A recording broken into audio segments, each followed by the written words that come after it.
సంతోషించు నన్ను అన్నారు. అంటే ఒక పద్మభూషణ్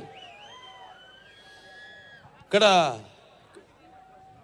ఎంతమంది నా సహచర శాసన మండలి శాసన సభ సభ్యులైతేనేమి, శాసన మండలి సభ్యులైతేనేమి, అలాగే లోకసభ సభ్యులైతేనేమి, రాజ్యసభ సభ్యులైతేనేమి, నా అందరున్నారు నా సహచర.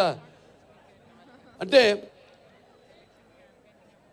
వాళ్ళందరూ పలికిన ప్రతి మాట, అంటే మీ అందరూ మాట్లాడినట్టే మేమంతా మీ ప్రతినిధులం, మీ సేవకులం.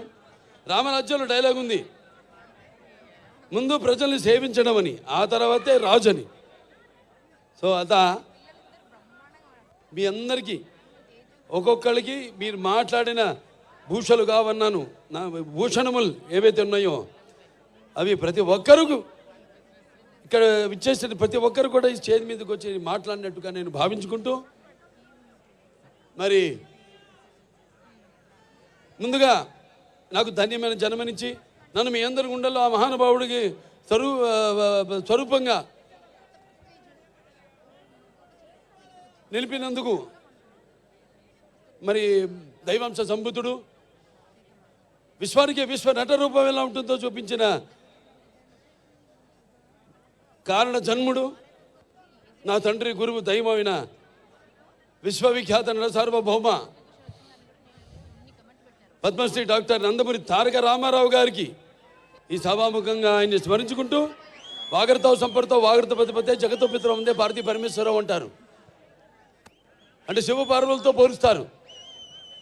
నా గాయత్ర పరమంత్రం నమతు పరదేవత నా హరే పరతస్త్రాత నానృతాత్ పాతకం పరం యస్మాత్ పార్థివదేహ ప్రాతుర్పత భుక్తి యస్మాత్ పార్థివదేహ ప్రాతుపుత్రుని భగవతి గురుణ సంతుల మాంసి సహస్రం తస్మై సర్వజ్ఞ మూర్తి పిత్రే.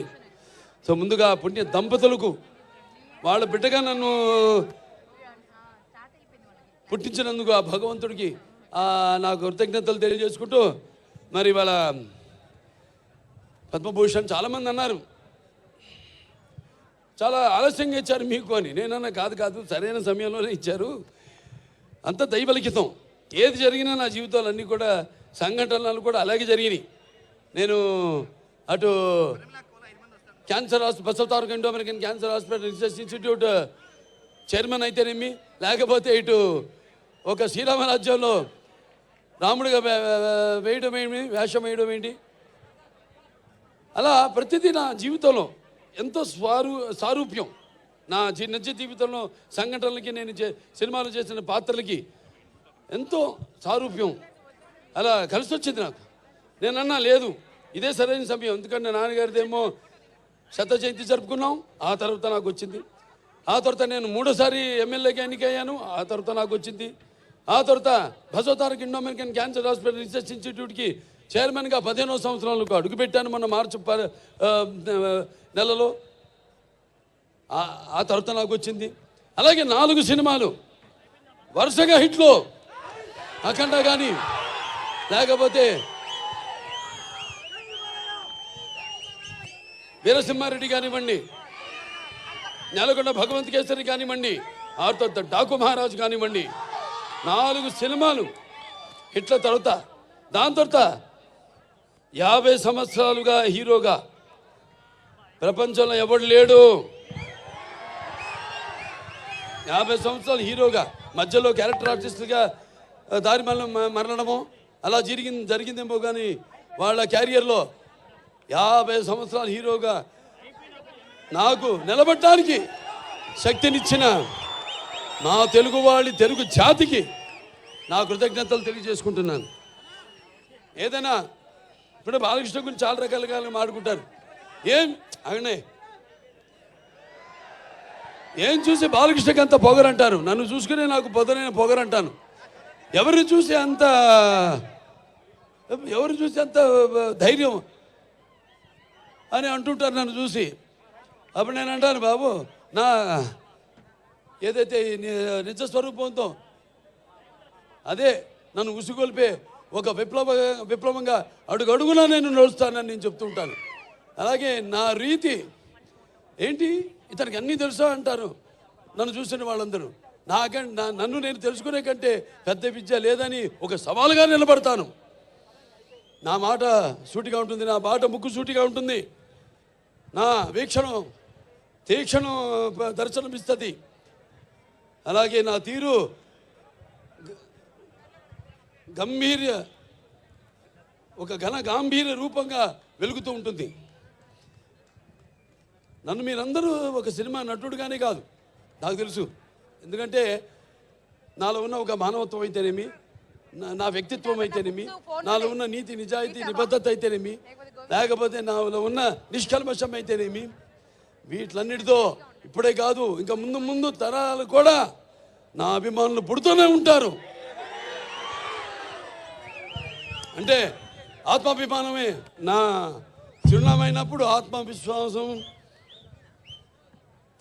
నిలువెత్తుగా నేను నిలబడతానని మీ అందరికీ తెలియజేసుకుంటున్నాను.